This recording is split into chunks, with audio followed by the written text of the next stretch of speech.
എല്ലാവർക്കും ബിസ് ഡീൽസിൻ്റെ ചെറിയ അറിവുകളിലേക്ക് സ്വാഗതം. നമ്മളിൽ പലരും ഒരു ബിസിനസ് തുടങ്ങണമെന്ന് വർഷങ്ങളായി ആഗ്രഹിച്ച് നടക്കുന്നവരാണ്. പക്ഷെ പല കാരണങ്ങൾ കൊണ്ടും നമുക്കത് സാധ്യമാക്കാൻ പറ്റാറില്ല. ഒരു ഏറ്റവും നല്ല ബിസിനസ് ഐഡിയ, ഒരു സ്റ്റാർട്ടപ്പ് ഐഡിയ നമുക്ക് എങ്ങനെ സെലക്ട് ചെയ്യാം എന്നുള്ളതിനെക്കുറിച്ചാണ് ഈ ഒരു വീഡിയോ. അതിൽ ഏറ്റവും പ്രധാനപ്പെട്ട ഒരു കാര്യം, നിങ്ങൾ മുന്നോട്ട് വെക്കുന്ന ഈ ഒരു ബിസിനസ് ആശയം അത് ഏതെങ്കിലും തരത്തിൽ ഒരു പ്രശ്നത്തിന് അതല്ലെങ്കിൽ വലിയ ഒരു വേദനയ്ക്ക് പരിഹാരമാകുന്നുണ്ടോ എന്നുള്ളതാണ് നമ്മൾ ആദ്യം നോക്കേണ്ടത്. ലോകത്ത് ഇന്ന് അറിയപ്പെടുന്ന പല സ്റ്റാർട്ടപ്പുകളും അതിൻ്റെ ഒരു ചരിത്രം പരിശോധിച്ചു കഴിഞ്ഞാൽ നമുക്ക് കൃത്യമായിട്ട് മനസ്സിലാക്കാൻ പറ്റും. ഇത്തരം സ്റ്റാർട്ടപ്പുകളൊക്കെ വളർന്നു വന്നിട്ടുള്ളത് അവരൊരു പ്രശ്നത്തെ പരിഹരിച്ചത് കൊണ്ടാണ്.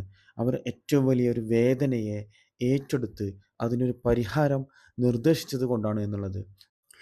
2008 കാലഘട്ടത്തിൽ അമേരിക്കയിലെ സാൻ ഫ്രാൻസിസ്കോയിൽ എയർബിഎൻബി എന്ന് ചുരുക്കപ്പേരിൽ അറിയപ്പെടുന്ന എയർബെഡ് ആൻഡ് ബ്രേക്ക്ഫാസ്റ്റ് എന്നുള്ള ഈ ഒരു സ്റ്റാർട്ടപ്പ് സംവിധാനം ഇന്ന് നമുക്കറിയാം 200-ലധികം രാജ്യങ്ങളിൽ വളരെ വിശാലമായ നെറ്റ്വർക്കുള്ള ഒരു ഓൺലൈൻ അക്കോമഡേഷൻ പ്ലാറ്റ്ഫോമായിട്ട് എങ്ങനെ വളർന്നു എന്നുള്ളത് നമ്മളൊന്ന് പരിശോധിക്കേണ്ടതാണ്.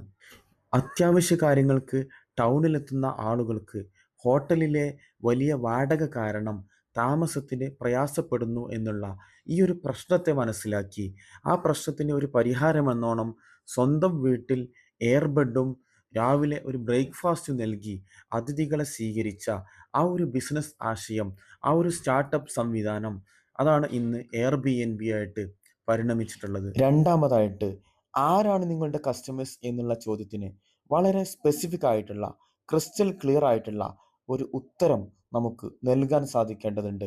18 വയസ്സ് മുതൽ 22 വയസ്സ് വരെ ബിടെക്കിന് പഠിക്കുന്ന സ്റ്റുഡൻസ് ആണ് എൻ്റെ കസ്റ്റമേഴ്സ് എന്ന് പറയാവുന്ന രീതിയിൽ അതിലൊരു കൃത്യത ഉണ്ടായിരിക്കണം. മൂന്നാമതായിട്ട്, നമ്മൾ ഉദ്ദേശിക്കുന്ന ബിസിനസ്സിന്, പ്രൊഡക്റ്റിന്, സർവീസിന് ആളുകൾ പണം നൽകുമോ എന്ന് നമ്മൾ ആലോചിക്കേണ്ടതുണ്ട്. ഒരുപക്ഷെ നല്ല ആശയത്തെ പുകഴ്ത്തിപ്പാടാനൊക്കെ ആളുകൾ ഉണ്ടായിരിക്കാം, പക്ഷെ അവർ പണം കൊടുത്ത് വാങ്ങുന്ന രീതിയിലായിരിക്കണം നമ്മുടെ ബിസിനസ് ആശയം.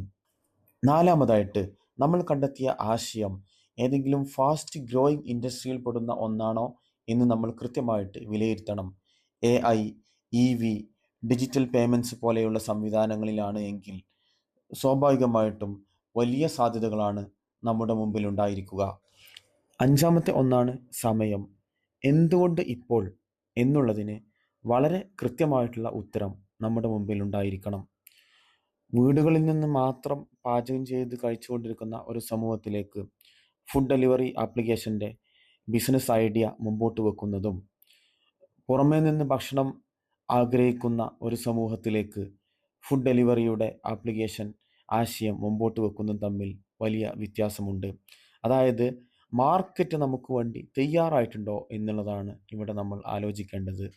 ഇത്തരം ക്രൈറ്റീരിയകളൊക്കെ ഉപയോഗപ്പെടുത്തിക്കൊണ്ടാണ് നിങ്ങളൊരു ബിസിനസ് ആശയത്തെ വിപുലീകരിക്കുന്നത് എങ്കിൽ തീർച്ചയായിട്ടും അതിൻ്റെ വളർച്ചാ സാധ്യത വളരെ കൂടുതലാണ്.